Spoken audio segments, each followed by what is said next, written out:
Halo, assalamualaikum. Ketemu lagi bersama gue.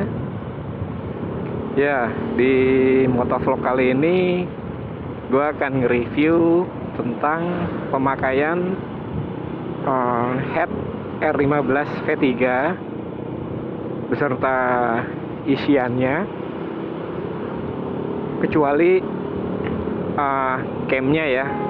Camnya ini gue make cam bawaan Aerox. Oh iya, review gue kali ini di Aerox 155 tentang pemakaian head R15 V3. Ini udah hampir 1 bulan gue udah pakai. Untuk pemasangan headnya itu PNP tanpa ubahan sama sekali. Gigi sentriknya pun juga gue pakai Aerox. Aerox yang gue pakai ini Aerox 2017. Kalau menurut gue pemakaian head R15 di Aerox ini cukup baik dari segi tenaga. Dan jangan lupa gue juga pakai pistonnya R15 V3. Kalau nggak salah kompres itu di angka 11-an. Jadi masih aman untuk harian.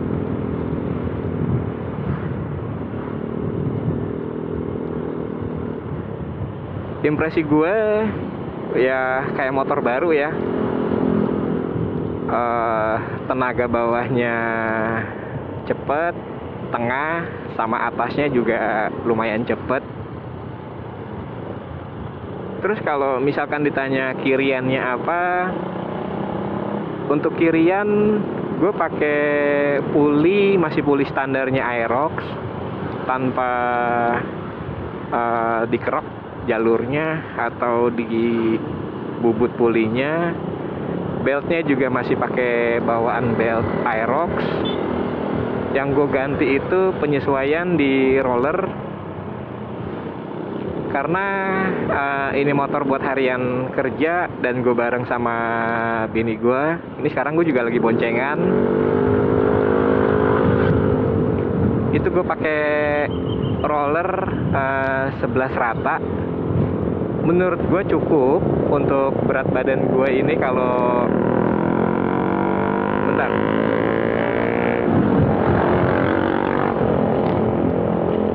menurut gue cukup untuk roller yang gue pilih, karena berat badan kalau ditimbang ini berdua mungkin 120 ke atas ya, 150-an lah ya. Gue berat soalnya.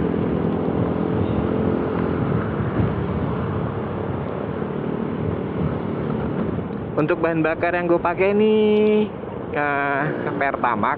Kadang gue pakai Pertamax turbo, yang dimana perbedaan ketika gue pakai Pertamax turbo, tenaga yang dihasilkan makin enak.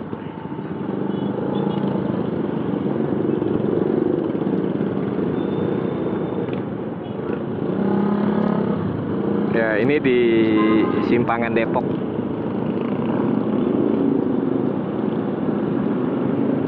Oke, kita balik lagi ke mesin.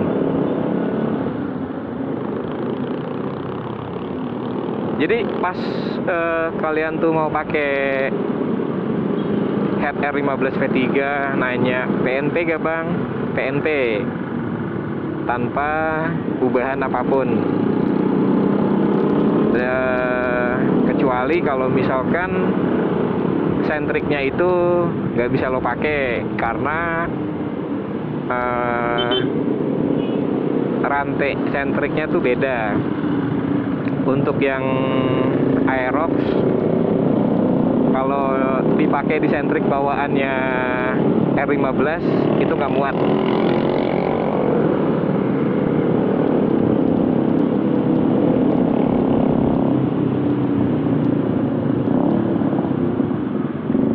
Dan untuk knalpot ini gue pakai knalpot Proliner yang tipe silent.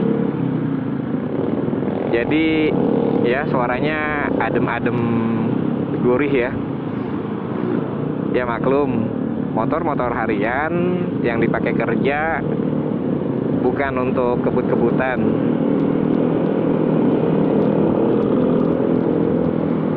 Untuk TB, injektor, throttle body, ini gue juga pakai standarnya Aerox karena debit bahan bakar yang diperlukan oleh mesin itu masih cukup. Nah, ini contoh tarikannya ya.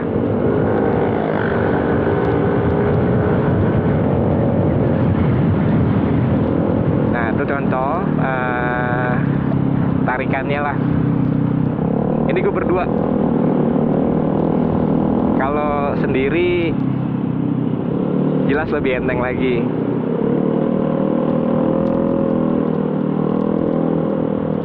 Untuk pemakaian bahan bakar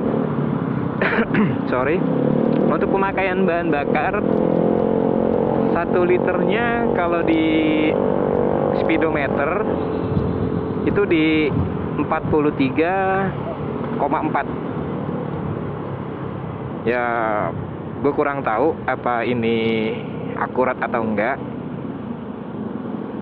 Gue belum pernah nyoba isi fuel to fuel. Ini jarak yang gue pakai ini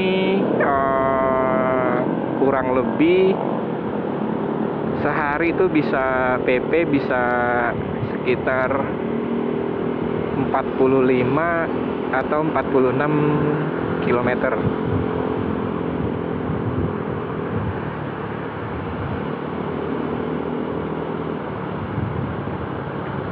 Waktu pertama kali gue pakai headnya R15 V3 itu gue sempet jajal pakai camnya R15 V3 juga. Itu PNP tanpa uban apapun juga. Kalau yang gue rasain pakai camnya R15 V3 untuk putaran tengah sampai atas tuh itu lumayan ngisi, lumayan lah tarikannya. Tetapi harus disetting VVA-nya nyala itu di 7400 atau 7300 ya. Kalau kalian tanya emang bisa VVA-nya dinaikin, bisa. PVA di Aerox ini dinaikkan ke 7400 atau 7300 atau terserah kemauannya mesin di berapa itu bisa. Asal lo pakai ECU yang bisa ngerubah VVA. Nah, waktu gue pakai cam itu yang R15 V3 itu gue naikin tenaga dari tengah sampai atas tuh ngisi banget. Gue sempet ke 120 tuh cepet. Itu belum top speed sih, cuma akselerasi itu cepet. Tapi kenapa gue copot? Yang gue rasain tuh bawahnya tuh kayak motor mati, kayak kelebihan atau kekurangan bensin gitu ya ketika pertama kali baru dinyalain. Jadi langsamnya tuh kurang enak. Itu yang pertama. Dan yang kedua, mungkin karena karakter antara cam motorsport dengan motor matic itu beda. Jadi bagian bawahnya tuh sedikit kurang dibanding cam standar. Nah, kalau gue pakai cam standar ini, tengah sama atasnya itu tidak segalak ketika memakai cam R15 V3. Terus pemakaian bahan bakar di camnya R15 V3 itu juga lumayan boros, padahal settingannya sama. Yang gue dapet itu di speedometer itu sekitar 37 atau 36 km per liternya. Itu sedikit lebih boros. Akhirnya gue copot dan gue memakai cam standarnya Aerox. Ya, kenapa gue pilih ini? Ya, yang seperti kalian lihat di jalur gue pergi ini ke tempat kerja, jalannya kebanyakan stop and go dan macet kayak gini. Jadi yang gue butuhkan itu tenaga bawah dan tengah. Pas pelintir gas dikit, motor enak. Gue bukan tipe penyuka high speed, bukan. Ya maklum ya, bapak-bapak.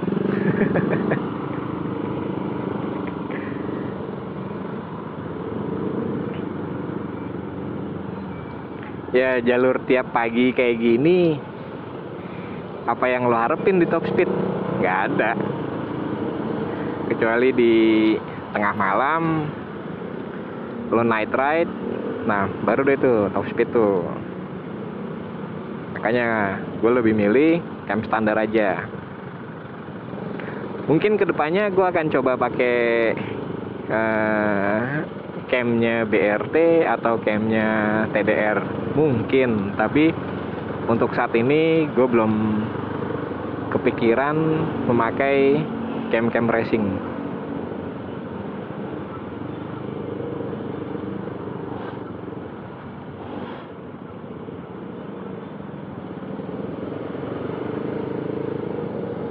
Dan untuk suara mesin, ini suara mesin yang dihasilkan halus, tidak ada bunyi-bunyi yang aneh,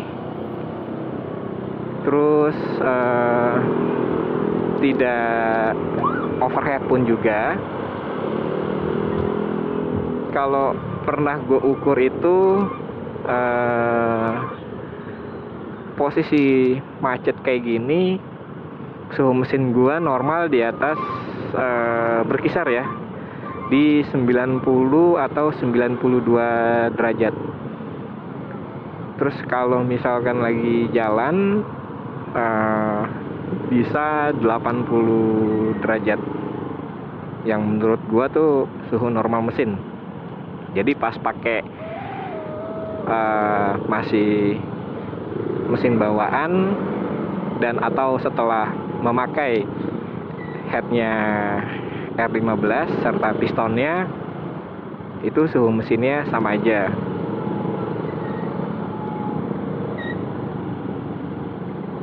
Dan untuk pemakaian oli,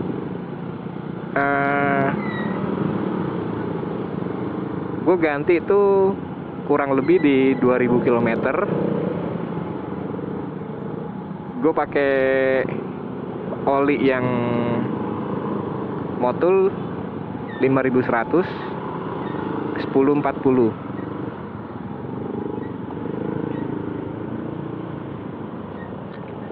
Mungkin itu yang ngebuat suhu mesin gue ketika gue melakukan spek up dikit yang terjaga.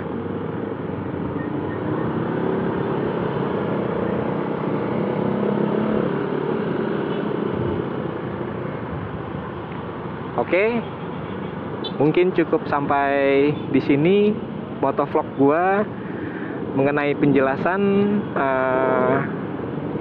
melakukan upspec dari headblock standarnya Aerox memakai headblocknya R15 V3 beserta isiannya, kecuali gue pakai cam standar dan piston. Semoga dapat membantu pengetahuan ini kepada teman-teman. Sampai ketemu lagi di motovlog gue berikutnya. Assalamualaikum warahmatullahi wabarakatuh. Dadah.